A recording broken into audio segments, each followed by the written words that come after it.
A few Dada art pieces include noise concerts, Mona Lisa with a mustache, and reciting gibberish poems while wearing cardboard tubes. Dada was designed to be misunderstood. It defied expectations the world had for art, and it promoted confusion. It was basically the representation of the exact opposite of everything that art stood for, and they liked it that way. Where art was concerned with traditional aesthetics, Dada completely ignored them, and if art was supposed to appeal to your sensibilities, Dada intended to insult and provoke. Dada rejected rationality and logic, prizing nonsense, irrationality, and intuition. In fact, one of the important features of Dada is the idea of chance. For them, art reflects life, and in life there's chance. And chance is something that you can't and maybe you shouldn't control. They believe that chance was an outlet for unconscious minds, so you get pieces like Tristan Tzara, who would cut out single words from a newspaper, toss them in a paper bag, and then spill them out into a poem. Perhaps the artists willed themselves into the playfulness of childhood, while the adult world was busy destroying itself during World War I. Hans Richter, one of the original Dadaists, said, "Our provocations were only a means of arousing the bourgeoisie to rage, and through rage, a shamefaced self-awareness. Dada was a storm that broke over the world of art as the war did over the nations. It was an artistic revolt against art." During World War I, many artists left their homes and fled to neutral Switzerland. In 1916, the poet Hugo Ball made a deal with a Zurich bar owner that he would increase his beer and sausage sales if he would let Ball transform his establishment into a literary cafe called Cabaret Voltaire. Soon, artists both foreign and local would gather at Cabaret Voltaire, forming a collection of independent, like-minded thinkers, and this is where Dada begins to form. The origin of the name Dada is unclear. Some believe it's just a nonsensical word.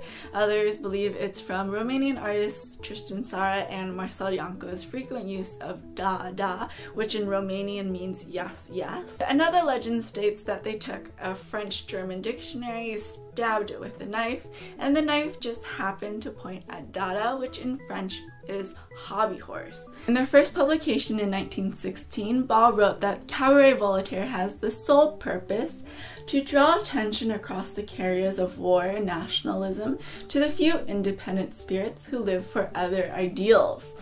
Other ideals, of course, being a stab at the war.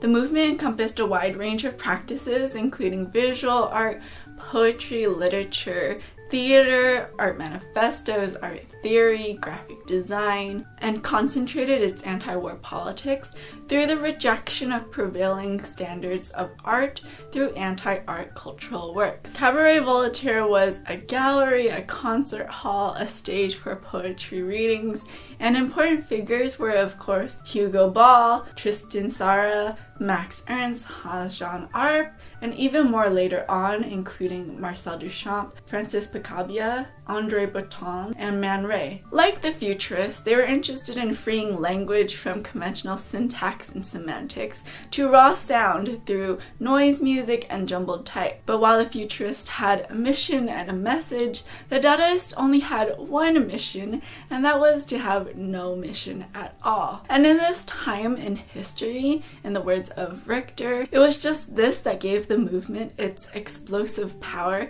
to unfold in all directions. Marcel Ianco recalls, "We had lost confidence in our culture. Everything had to be demolished. We would begin again after the tabula rasa. At the Cabaret Voltaire, we began by shocking common sense, public opinion, education, institutions, museums, good taste, in short, the whole prevailing order."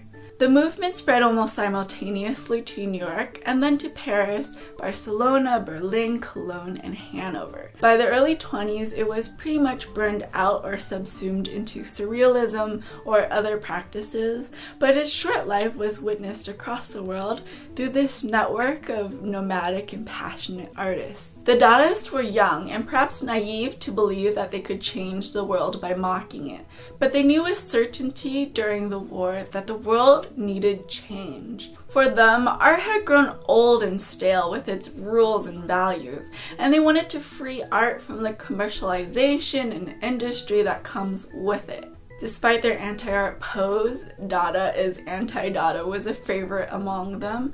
Their art was still art. But rather than art sitting on a wall or a pedestal, it was art that wanted to provoke. Their anti-art antics were a breath of fresh air, cleaning out old stale ideas and paving the way for new ones. I hope you enjoyed watching this video and you learned something new. If you want to keep learning more art history, please check out some of my other videos and subscribe for future ones. And I'll see you guys next time.